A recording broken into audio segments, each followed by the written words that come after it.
welcome once more to USR1 Retro. Thank you very much for joining me for this USR1 Retro Goes to the Movies video, where I do a retro movie review, and it's going to be on a classic retro movie format. And it is 1993's Sylvester Stallone, I suppose, action classic, let's just say, and it is a Demolition Man. Starring, as I say, Sylvester Stallone, Sandra Bullock, and also Wesley Snipes as the nefarious Simon Phoenix.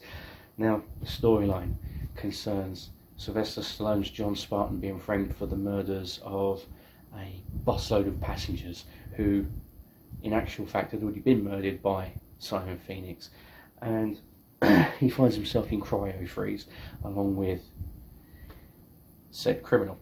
And basically he gets thawed out in 2032 when Simon Phoenix gets thawed out as well. But there's a few twists and turns along the way, and now John Spartan has to traverse through 2032 San Angeles, all in a desperate bid to try and bring Simon Phoenix back and put him on ice, so to speak. Well, my first contact with the film was the VHS version. My brother bought it, I think it was about 94. Yeah, it was about 94, because I think this came out in... Yeah, this came out in 1994.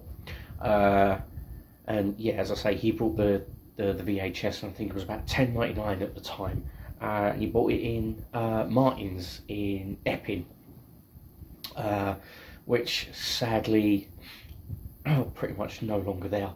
And at the time they were doing music and video as well, like a really small section, but in actual fact they had some pretty good titles, and Demolition Man was one of them.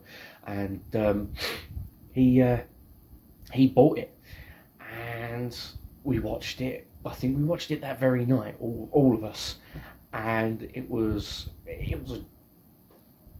my mind. It really did. I mean, first off, like, the storyline, you know, it's still a pretty good storyline even now, even though in many ways it's been done to death in different ways, but it still works.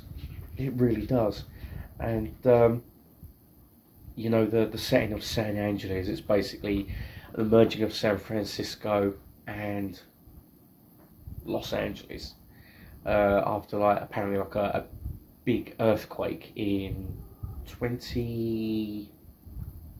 trying to think now, when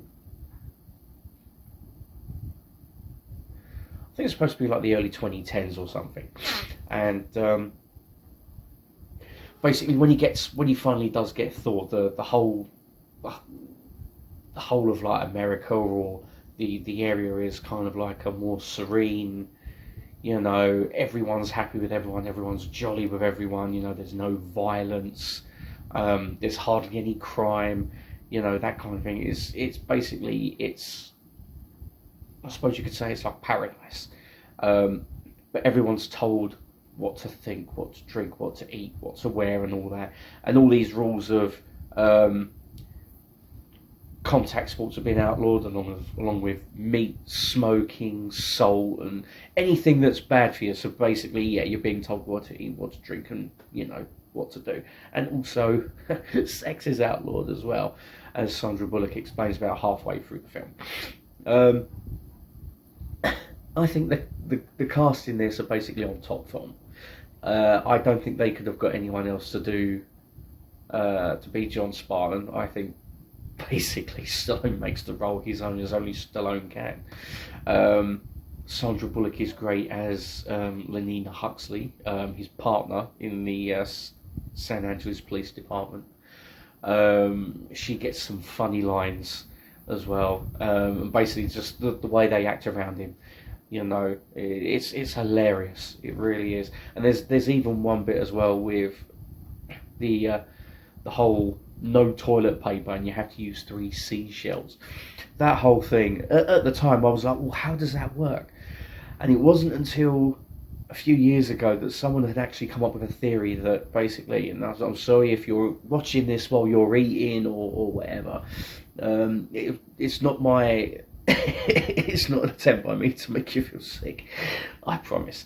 But it's basically 2 of the shells are for cupping or gripping, pulling, and the other one is for wiping. How that works, I don't know. Without actually cutting your bum cheeks, I don't know.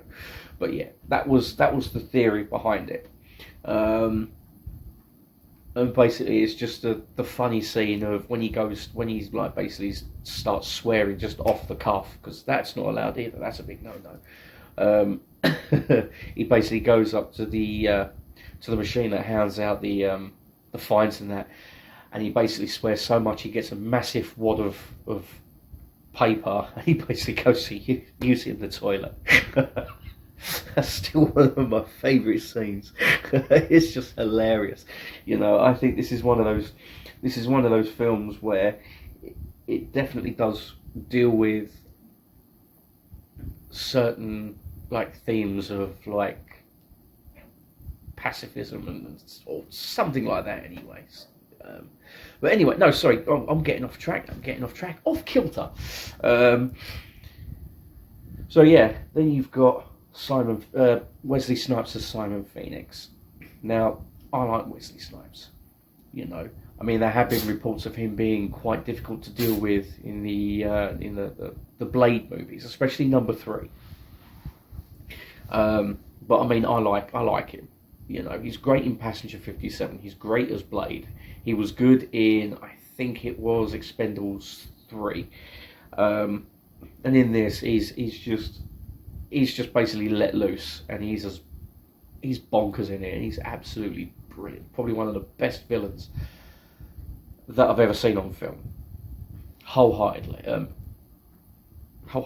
definitely, hand on heart, whatever.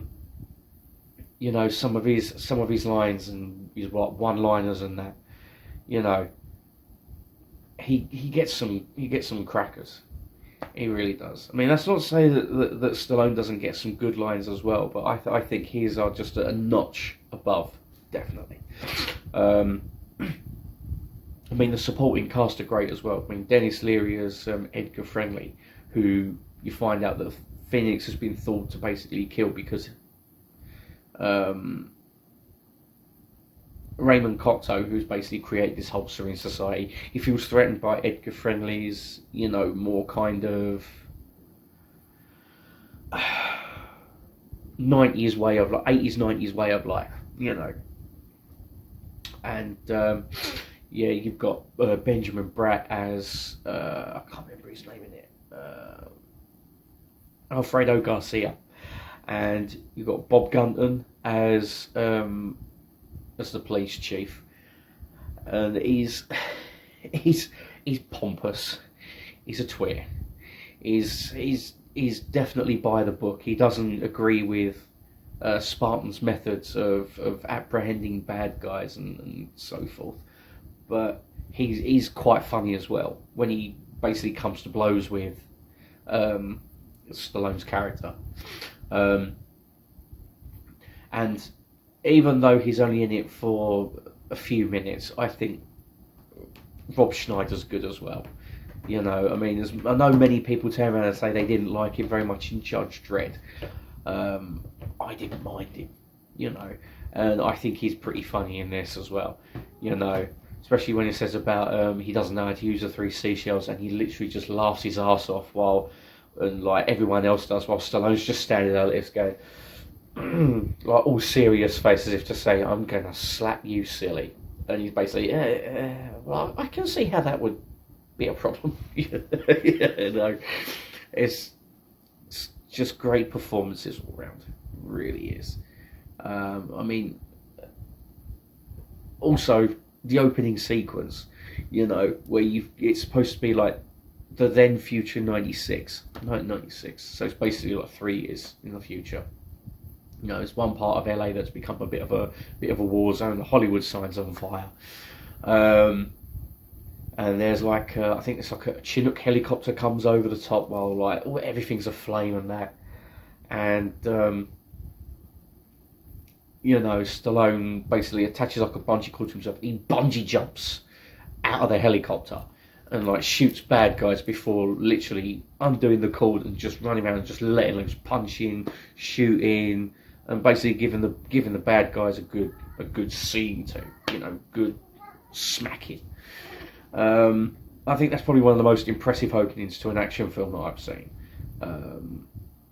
I mean, Commando's definitely up there with the opening 5 minutes. I think this is definitely in the top 3 openings. It really is. And it basically just sets the tone for the whole film, and it's just great all the way through. It really is a fantastic film all the way through. As I say, there's some great gags, some great action, some good performances, and even the music by Elliot Goldenthal. You know, it's a great soundtrack, and it's one that I wouldn't mind adding as well to my collection. You know, so if you can see my cat Bones, named after Dr.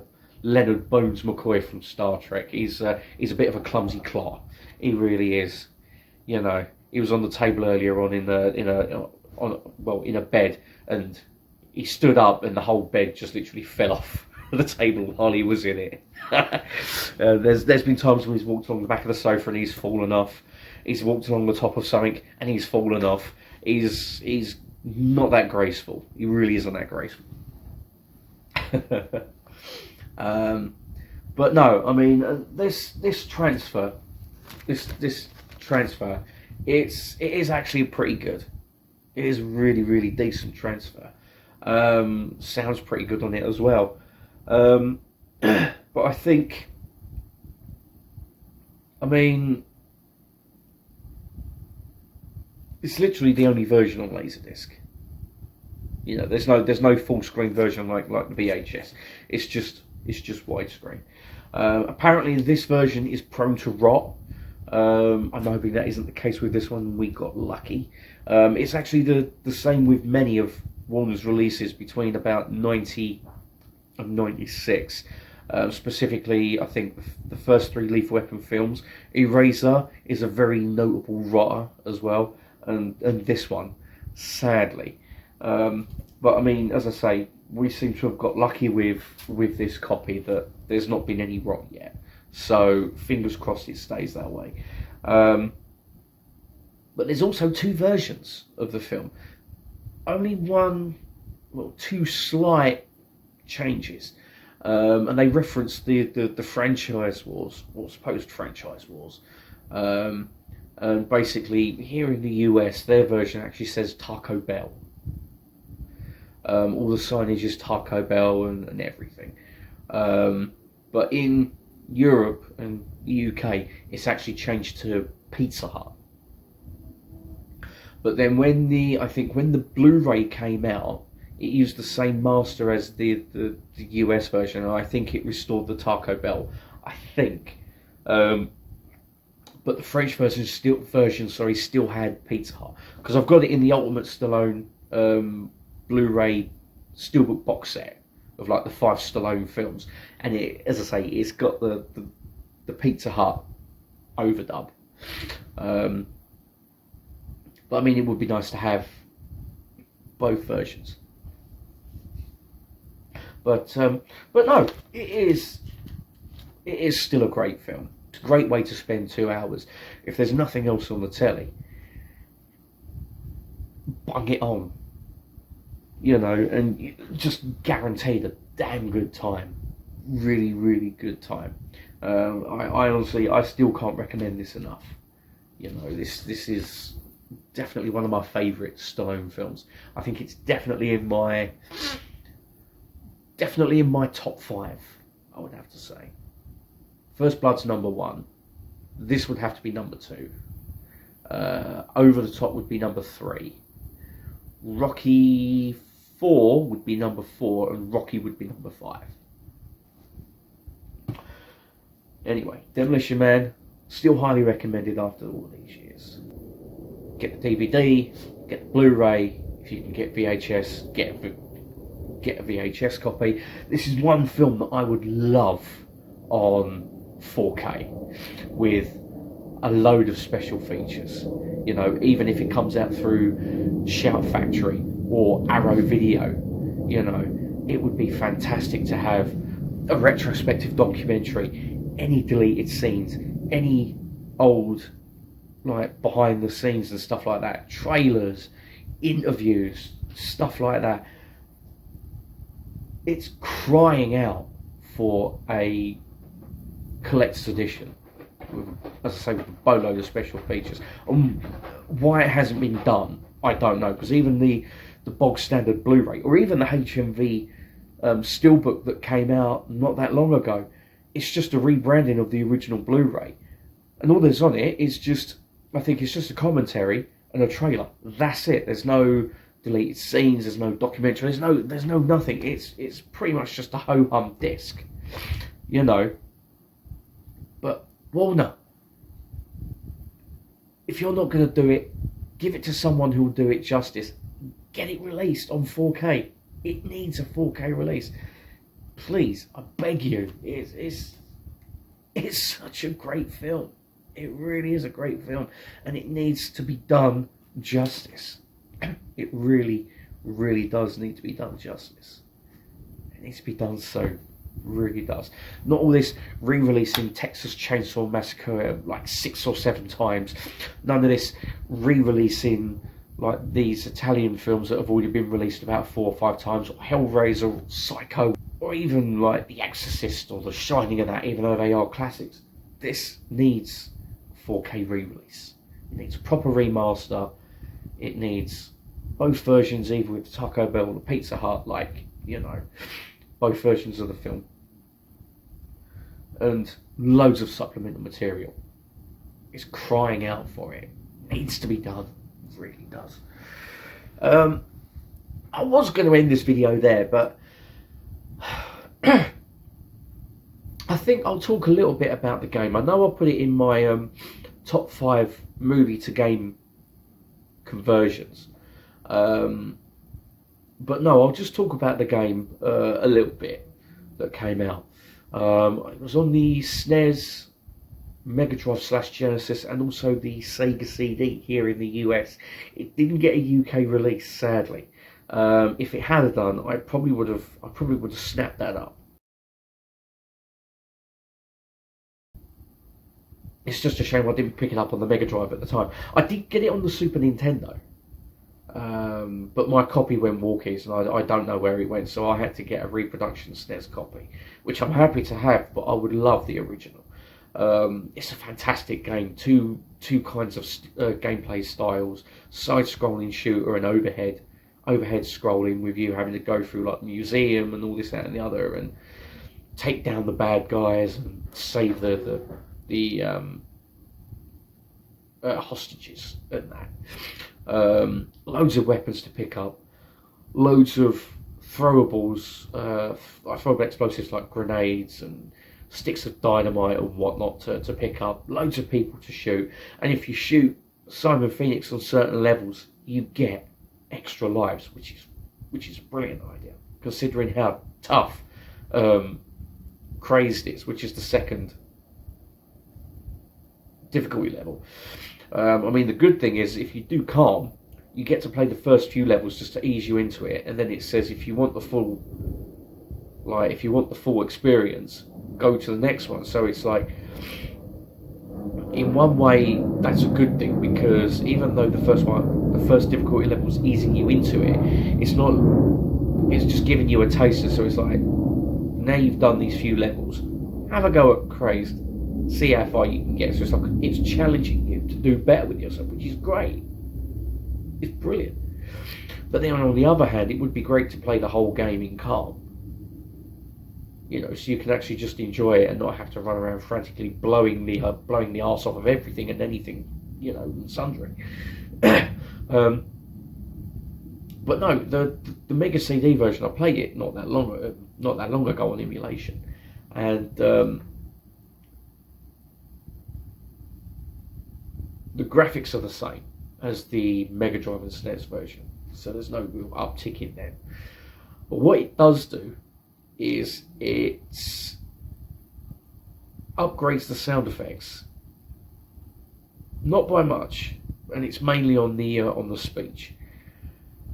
And it also has a new music soundtrack to it, and it's like proper lyrics, proper music and that, you know.